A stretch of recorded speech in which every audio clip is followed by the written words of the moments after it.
오직 예수 마라나타. 오늘 또 하나님의 집에 나와 예배하는 여러분들에게 우리 아버지 하나님의 은혜와 평강과 복이 넘치시기를 주 예수 그리스도의 이름으로 축원합니다. 지난 한 해 받은 은혜에 감사하고 금년 새해에 예배하신 은혜를 기대합시다. 한번 따라서 하시기 바랍니다. 받은 은혜에 감사하고 예배하신 은혜를 기대하자. 아멘. 네, 분명히 참 2011년 어려운 해였습니다. 개인적으로 가정적으로 참 어려운 해들을 보냈어요. 그러나 하나님의 은혜로 어제 저녁에 모여서 송구영신 예배 드렸고 오늘 이 자리에 와서 예배 드리고 있다는 이 사실, 그냥 보면 지난주에도 왔으니까 이번 주도 갔지만 그러나 하나님께서 우리를 여기 데려다 주시지 않았으면, 여기까지 인도하시지 않았으면 우리 마음대로 여기 와서 있는 게 아닙니다. 2012년 한 해 우리에게 분명히 좋은, 정말 예비하신 은혜와 복이 있는 줄로 믿습니다. 하나님께서 새해를 선물로 주셨습니다. 어떻게 살아야 할까? 여러분 생각해 보셨어요? 그냥 너무 바삐 지나셨죠. 물론 저도 바삐 지났어요. 그런데 이 연말 연초에 되면서 한번 1시간만이라도, 한 2~3시간만이라도 다른 생각, 일 다 제쳐놓고 주님만 바라보면서 한번 생각하면서 2012년을 선물로 주셨는데 이 해를 내가 하나님 앞에서 어떻게 살 것인가 한번 곰곰이 생각하면서 기도하면 하나님께서 이렇게 내려다보시고 복을 주시고 싶은 마음이 하나님 마음이 뜨거우시다. 그런 역사가 성경에 있고 실제로 우리 삶 속에도 있어요. 뭐 대단한 일을 해서가 아닙니다. 조그마한 어떤 표정, 조그마한 어떤 말 한마디, 어떤 자세 하나 가지고도 하나님의 복을 받고 하나님의 정말 놀라운 은혜를 힘입을 수 있습니다. 그래서 2012년 시작됐습니다만 오늘이든지 내일이든지 어떤 시간을 내서 한번 조용히 생각하면서 2012년 한 해를 어떻게 살 것인지 한번 기도하고 준비하면서 이 해를 시작하시고, 또 특별히 오늘 이제 말씀을 주실 테니까 이 말씀을 묵상하면서 내가 이 말씀대로 금년에 살게 하옵소서 하는 그런 기도가 있으시길 바랍니다. 사람마다 관심이 달라요. 그러나 일반적으로 새해가 되면은 우선 건강, 그리고 직장과 사업, 또 가정, 다 그런 거. 그게 나쁜 게 아니에요. 더 좋은 일입니다. 왜? 기본적인 거니까. 그리고 또 자녀들이 좋은 학교 가는 거, 또 좋은 대학 가는 거, 그리고 좋은 직장 구하는 거, 그 마땅하죠. 그 경쟁사에서 하나님 은혜로 지혜 주셔서 열심히 해서 좋은 데 더 축적하면 더 하나님 은혜 축복이 감사한 일입니다. 또 목사로서 새해가 되면서 어떻게 하면 좀 교회가 좀 부흥할 수 있을까? 그리고 어떻게 하면 성지순례도 한번 가고, 또 설교집도 한번 내고, 또 지방에 무슨 회장도 좀 하고, 노회장도 조총회장도 좀 한번, 그 순서 돌아가서 한번 찬스 오면 보람되게 한번 봉사하는 거, it's not bad. 꼭 나쁜 게 아니에요. 그런데 그런 거 말고 좀 더 좀 새롭게 하나님이 기뻐하시고 하나님께서 우리에게 원하시는 것이 뭘까? 그걸 한번 찾아서 금년에 한번 실천해 봤으면. 그런 의미에서 오늘 본문 말씀에 어떻게 살아야 할까를 제시하고 있습니다. 굉장한 일이 아닙니다. 우리가 이미 하고 있는 일을 바로 하면 되는 것들이에요. 첫째 봅시다. 무엇을 하든지 다 하나님의 영광을 위해 하라 그랬어요. 예루살렘 초대교회 성령 충만한 교회였습니다만 나름대로 거기 문제가 있었어요. 이 고린도 교회도 바울이 1년 반 동안 목회했던 좋은 교회입니다. 그러나 역시 이런저런 문제들이 있어요. 그 교회를 향해서 이렇게 말씀을 권면하면서 이 말씀을 주셨던 겁니다. 우리 그리스도인들의 행동, 생활의 대강령이 뭐냐? 무엇을 하든지 하나님의 영광을 위해서 하라는 것입니다. 그리고 자기 자신의 유익만이 아닌 다른 사람의 유익, 그리고 다른 사람들을 더 구원의 길로 인도하는 그런 일을 위해서 하라고 권면하고 있습니다. 여기서 무엇을 하든지 말은 먹든지 마시든지 살든지 죽든지 무엇을 하든지, 어젯밤에 우리 간증에서 나왔습니다만 뭐죠? 살아 숨쉬는 동안, 살아 숨쉬는 동안. 그러니까 금년 한 해 하나님이 주시는 모든 환경과 여건 속에서 내가 무엇을 할 것인지, 특별히 어떻게 해야 하나님의 영광을 위하여 살 것인지 한번 오늘 말씀을 통해서 한번 정리해 보시기 바랍니다. 우리는 세상 사람들이 자기 마음대로 살고 기분대로 살고 그리고 자기 욕심대로 살아도 it doesn't matter.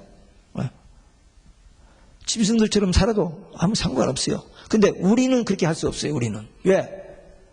우리는 하나님의 형상으로 지음을 받은 존재였는데 그 영적인 생명이 죽어버렸는데 예수님 믿고 살아났거든요.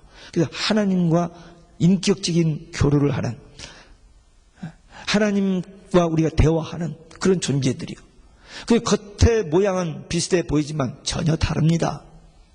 우리는 영이 살아있어요. 세상 사람들은 영이 죽어있습니다. 육과 혼만 있어요. 근데 우리는 영이 살아있어서 하나님과 교통하는 존재들입니다. 그렇기 때문에 우리는 우리를 창조하신 하나님, 하나님의 형상대로 지음받은 우리이기 때문에 하나님과 인격적인 대화와 교제, 그 교제를 해야 합니다. 그리고 하나님께서 우리를 창조하신 목적이 찬양과 경배, 예배입니다. 그래서 어떻게 해야 하나님을 기쁘시게 하느냐? 예배 생활을 바로 해야만 돼요. 예배. 하나님의 집에 나와서 하나님의 말씀을 들을 때에 그 말씀을 통해서 은혜를 받아야 돼요. 그리고 나의 삶이 변화가 와야 됩니다. 그리고 그 말씀을 통해서 하나님의 음성을 들어야 돼요. 하나님의 뜻을 깨달아 알아야 돼요. 하나님을 만납니다. 주일마다 교회에 나와서 예배할 때 사람들만 만나서 인사하고 가는 게 아니라 하나님을 만나고 가야 하는데 하나님을 못 만나고 그냥 왔다 가는 사람들이 있을 수 있습니다. 하나님 안 보이는데 어떻게 하나님을 만나? 말씀을 통해서 만나주세요. 여러분들 이메일 받아보시죠? 편지 받아보시죠? 그 편지 이메일에 I love you 그런 말을 들었다. 나 며칠 날 무슨 비행기를 타고 도착하니까 마중 나오라. 아니 어디서 몇 날 몇 시에 어디서 만나자. 다 커뮤니케이션 되잖아요. 그대로 하잖아요. 마찬가지로 이 성경을 통해서 하나님 우리를 사랑하신다는 말씀, 하나님이 우리를 얼마나 정말 귀하게 여기시는지 이런 말씀을 통해서 깨닫고 감사하고, 하나님 우리를 구원하신 거 깨닫고 감사하고, 그래서 하나님 앞에 대화하는 거예요. 교제. 하나님은 말씀을 통해서, 우리는 기도를 통해서 하나님과 대화하는 거예요. two-way communication. 말씀 없이 혼자 기도하는 것은 독백이에요. 독백. 우리 기도는 독백이 되면 안 됩니다. 하나님과 커뮤니케이션이 되어야 돼요. 사람들이 만나서 얘기하는데 혼자 막 떠들고 다른 사람이 얘기를 기회를 안 주고, 그가 정상적인 교제가 안 됩니다. 다 마주마주 들어주기는 들어주지만 인격적인 교제가 안 돼요. 남의 말을 들을 줄 알아야 돼요. 그리고 자기 꼭 할 말만 하고, 그래야 인격적인 교제. 하나님과의 관계도 마찬가지. 하나님의 말씀을 듣고 하나님의 뜻이 이렇구나 알고, 하나님 저의 상황 속에서 저의 수준에서 또 제 능력 안에서 이렇게 할 수 있습니다. 이렇게 하도록 도와주세요. 이런 인격적인 대화, 이런 것이 예배를 통해서 이루어집니다. 예배를 통해서. 그리고 찬양을 통해서. 찬양. 아까도 얘기했습니다만 찬양. 하나님이 가장 기뻐하시는 게 찬양이에요. 제가 우리 손주들을 자주 만납니다. 만나는데 저희들이 우리에게 주는 그 기쁨이 참 많아요. 하루에 우리가 웃을 일이 없는데도 쟤들 만나면 웃을 일이 생기잖아요. 우리도 하나님 앞에 그렇게 하는 거예요. 찬양을 통해서. 기쁨으로 찬양하면 하나님도 함께 기뻐하시고 웃으신다고요. 이러한 신비한 것, 어려운 것도 아니잖아요. 우리가 이미 하고 있는 건데 모르고 그냥 습관적으로 이렇게 하고 있는데, 우리가 지금 이 시간에도 여기 나와서 예배할 때 하나님 지금 현재 우리와 함께 계시잖아요. 하나님이 성령으로 among us, 우리 가운데, 그리고 in us, 우리 안에 계신다고요. 제 안에, 여러분들 마음속에 그 하나님을 만나는 거예요. 그래서 이 시간 와서 예배하는데 내가 찬송 하나를 해도 그 가사 성경을 읽으면서 말씀을 들으면서 어떤 저기에서 하나님의 음성이 들려죠. 제가 어제도 얘기했죠. 여기서 어느 분이 성경 암송을 하는데 그 암송 속에서 때가 가까운다는 단어가 딱 나오더라고요. 근데 저 아는 거 저 많이 암송했어요. 근데 그분이 암송할 때 그 단어가 때가 가깝다. 그 말이 제 마음에서 다 부딪히는 거예요. 그게 하나님 음성으로 들려지는 거예요. 계시록에만 아니라 여기저기 구약 여기저기도 보면은 때가 가깝다는 말을 이렇게 들으면 저는 이제 관심이 그쪽에 있으니까 그런 말씀이 탁 와서 입력이 되는 거죠. 그러니까 성경을 읽다가 말씀을 듣다가 하나님의 음성이 들려지는 거예요. 어떤 때는 단어 하나, 어떤 때는 문장 하나, 어떤 때는 전체의 그 주제가 내 마음속에 이제 하나님의 뜻으로 전달되어집니다.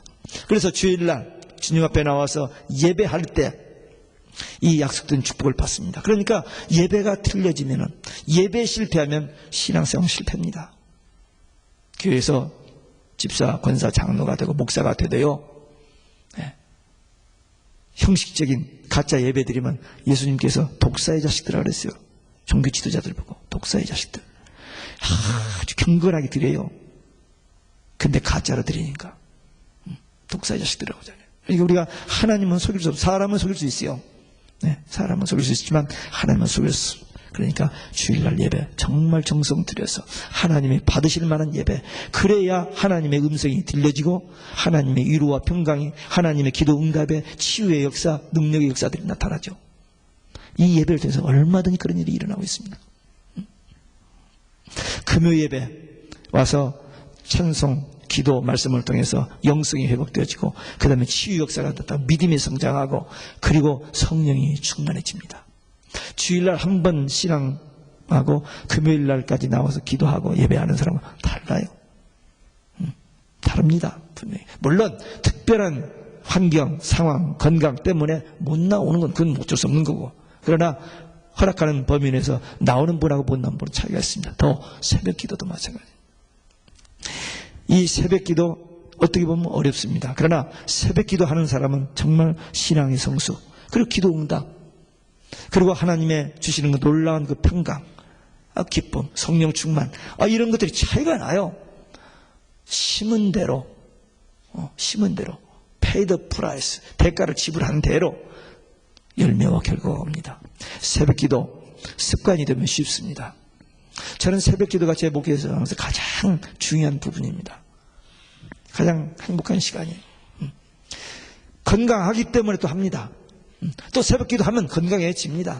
영적으로 건강해질 뿐만 아니라 육적으로도 건강해져요. 예.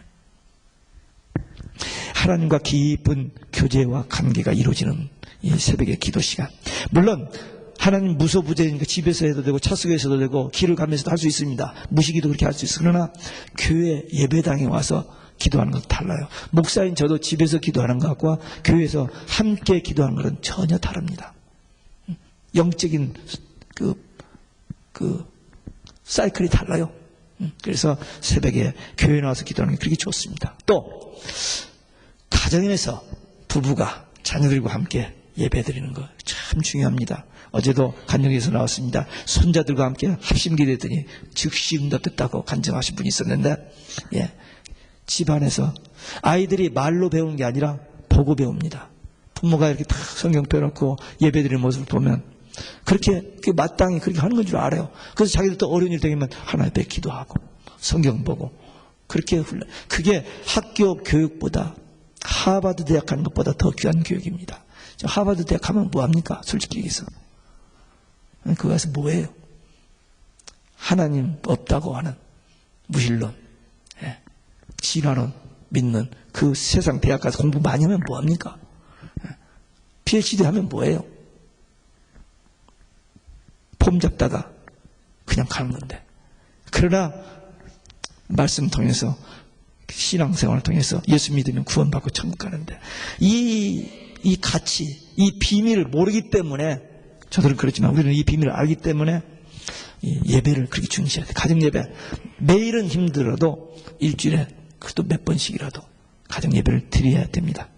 그리고 주일날은 크리스찬이고 나머지 6세들은 세상에 나가서 난 크리스찬으로 사는 사람들이 종종 있어요.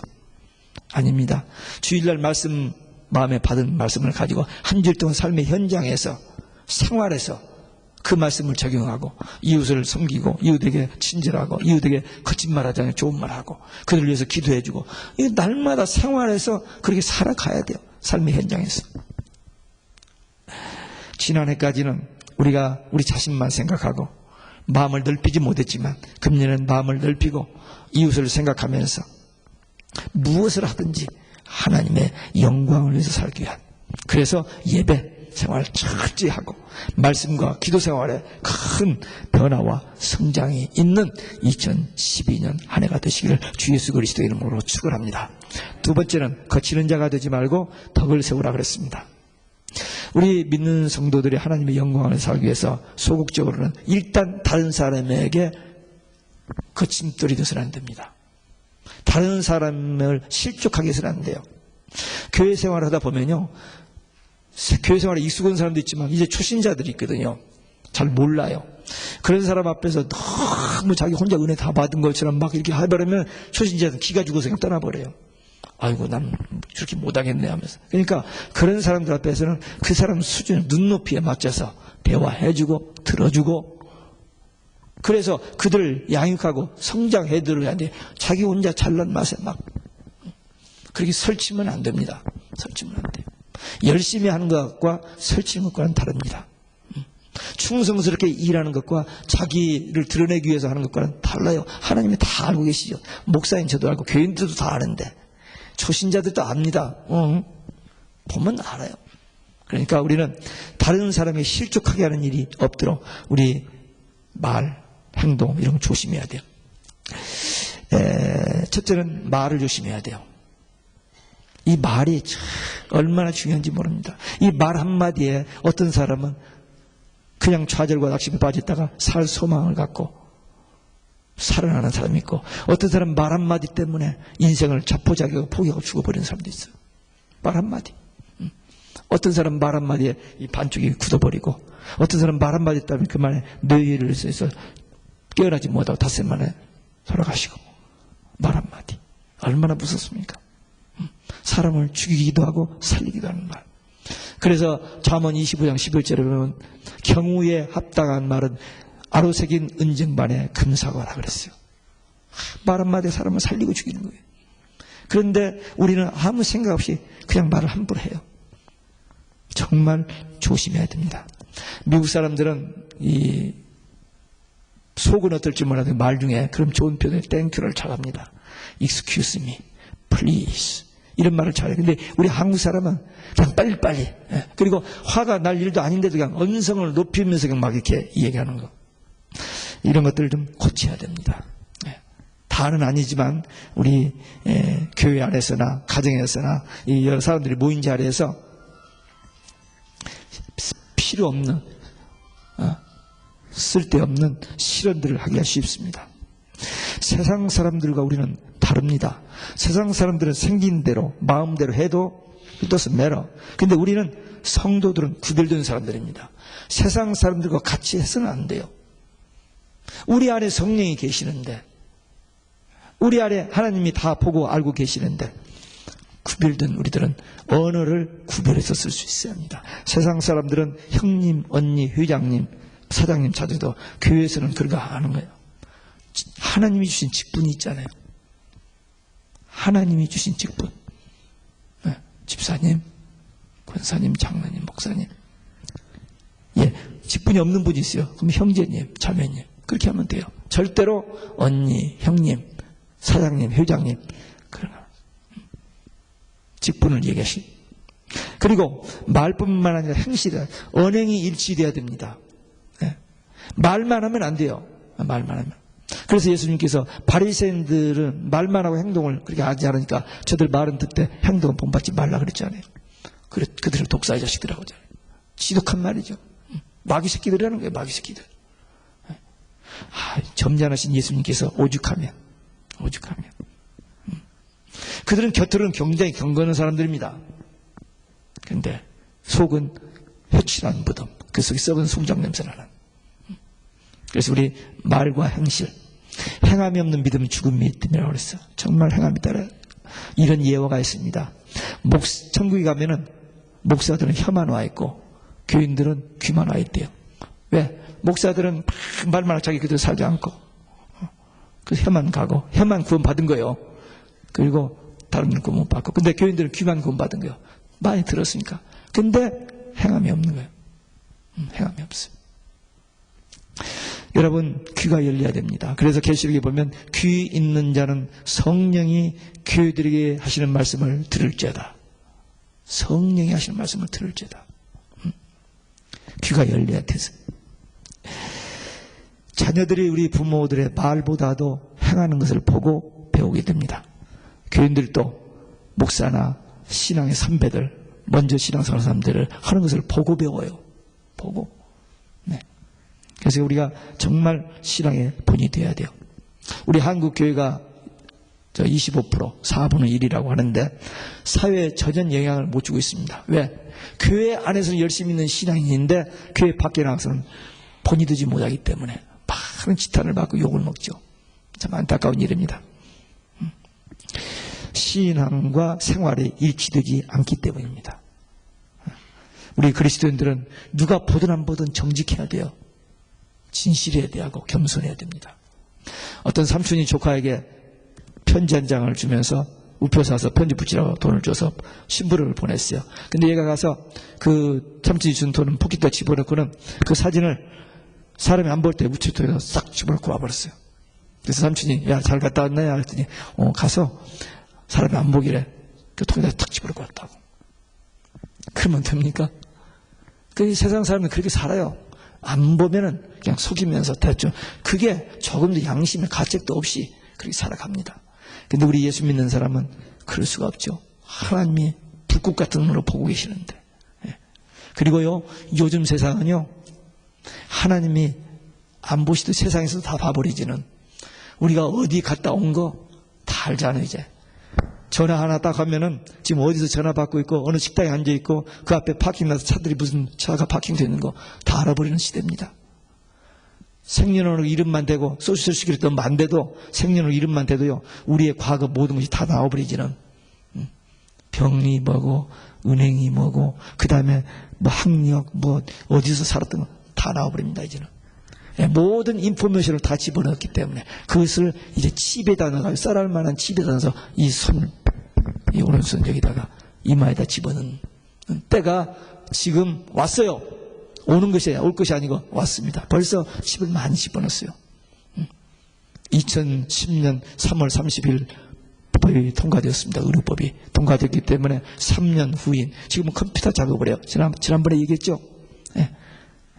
우리 미국의 수재들, 천재들, 컴퓨터 천재들이 유럽, 벨기에 브뤼셀에 가서 그 슈퍼컴퓨터 비스트, 짐승 그 컴퓨터에다가 자료 집어넣는 일을 하고 와요. 교대로 가서. 네. 그래서 컴퓨터 작업을 하는 세계 모든 사람들에게 칩을 넣고 거기서 컨트롤하는 그때를 위해서 세계 단일 정부 적그리스도 등장을 위해서 그 일이 착착착착 진행을 또 했어요. 네. 그래서 2014년부터는 칩 의료 거절하면은 벌금 물고 2017년부터는 법적으로 제재를 가한다고 하는데 형무소를 600개를 지어놨다고 하는데 도대체 이런 것이 어떻게 진전될 것이 조금 더 관망해야지만 무서운 일들이 진행되고 있습니다. 어떤 사람들은 이거 안 받아도 된다고 목사들이 의논했대요. 또 어떤 교회 목사는 큰 교회 목사는 자기 교인들 전부 자진해서 받게 했고. 근데 어쨌든 이 짐승 666 짐승표 받으면 지옥 간다는 말이 4번 나옵니다. 계시록에 다음 주에 이제 아마 계시록 14장에서 나오겠습니다만 4번 나와요. 그러니까 우리는 절대 집 받으면 안 됩니다. 안 받을 수 없는데 어떻게 하면 좋나. 큰 숙제입니다. 그러니까 깨어서 기도하고 이 말씀 잘 들어야 돼요. 그렇지 않으면 길이 없어요. 누가 이거 가르쳐 줍니까? 누가 가르쳐 줘요?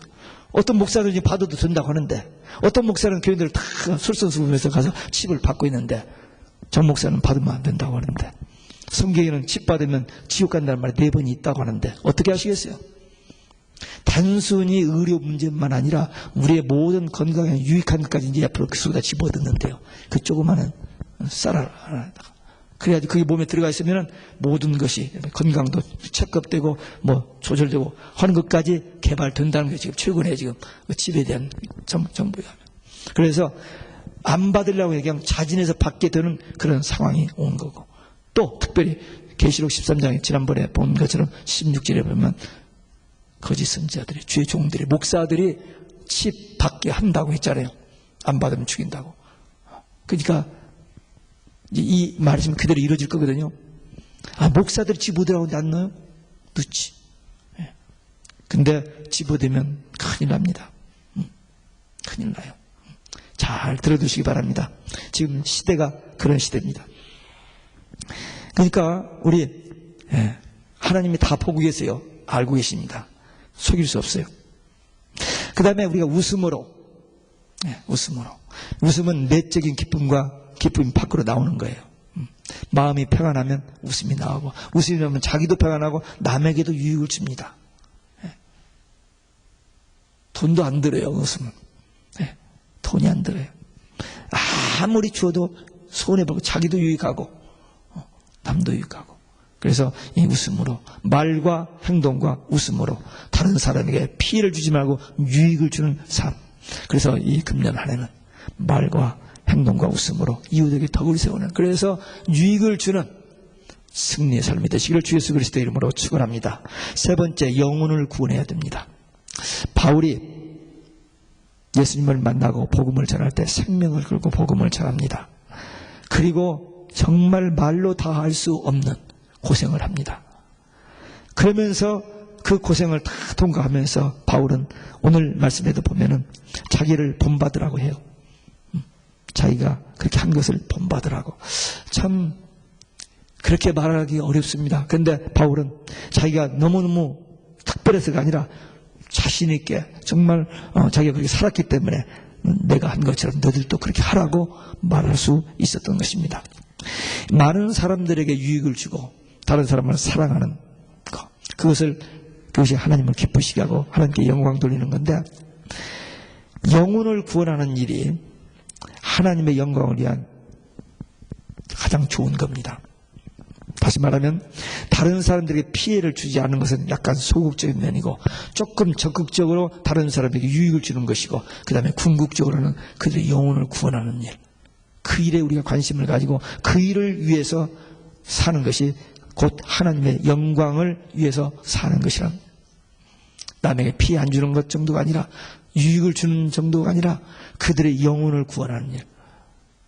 그들이 복음을 듣지 못하면 멸망받고 지옥 가는데, 그들이 우리를 통해서 복음을 듣고 예수 믿으면 구원받고 천국을 가는 이 일, 이건 누구도 못합니다. 우리만 할 수 있는 일이에요. 우리만.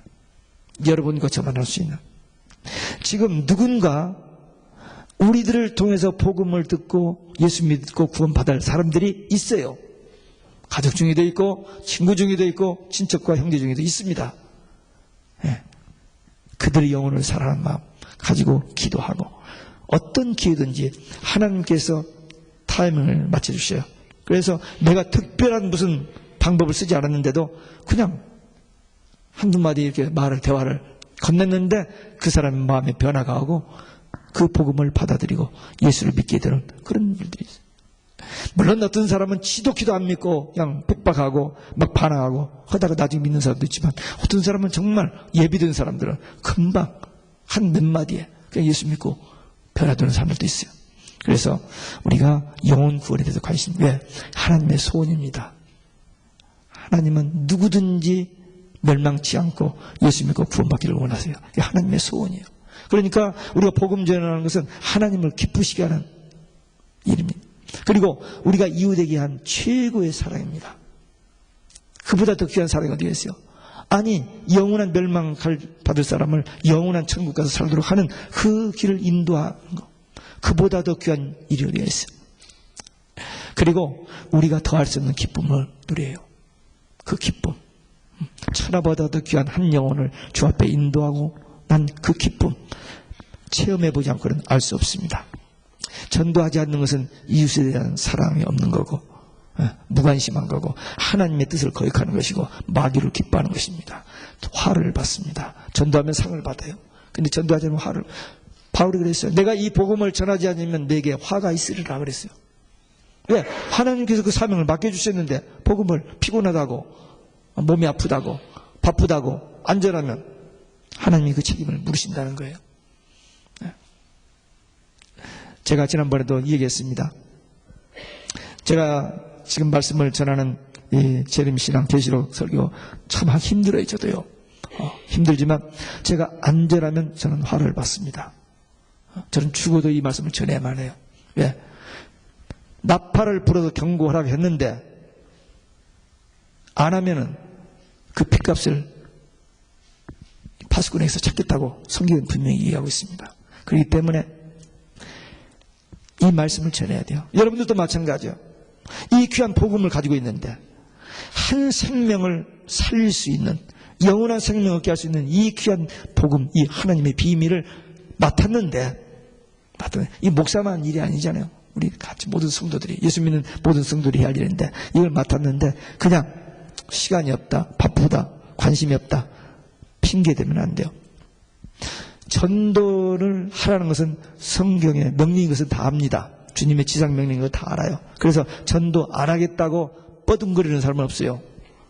근데 못한다고 이 핑계를 댑니다. 하고는 싶은데 안 된다. 하고는 싶은데 시간이 없다. 이런 핑계를 대면서 변명하고 빠져나가려고 하는데 무조건 해야 됩니다. 열매와 결과는 우리가 하는 게 아니에요. 우리가 구원시키는 게 아닙니다. 하나님이 하시는 거고 우리는 다만 내가 만난 예수 믿으면 구원받고 천국 간다는 이 그 가장 귀한 두 단어, 예수 천국. 그 단어를 가지고 기도하고 살아가는 마음 가지고 하면은 내 말 재주, 내 실력에 관계없이 열매가 맺어지고 또 하나님이 기뻐하시는 역사들이 일어납니다. 이제 2012년 한 해를 우리에게 선물로 주셨습니다. 어떻게 살 것인지 백지가 이렇게 있어요. 여러분들이 그리는 대로 거기에 그려집니다. 뭘 그리시겠어요? 그 백지에다가. 2011년도에 하던 그대로 해도 되고 좀 새롭게 하면 더 좋죠. 근데 오늘 말씀대로 무슨 일을 하든지 하나님의 영광을 위해서, 그 뭐냐? 예배, 철저하게 예배 생활, 그리고 언행심사, 그리고 영혼 구하는 문제, 그리고 다른 사람에게 폐 끼치지 않냐고 유익을 줄 수 있는 그런 결단. 그래서 2012년 한 해 개인적으로, 가정적으로, 교회적으로 정말 아름답고 귀한 좋은 열매 맺어 하나님께 영광 돌리고 본인이 기뻐하고 우리 교회가 함께 기뻐하고 또 그 다른 사람들까지도 함께 기쁨을 누릴 수 있는 복된 승리의 해가 될 수 있으시기를 주 예수 그리스도 이름으로 축원합니다. 기도하시겠습니다.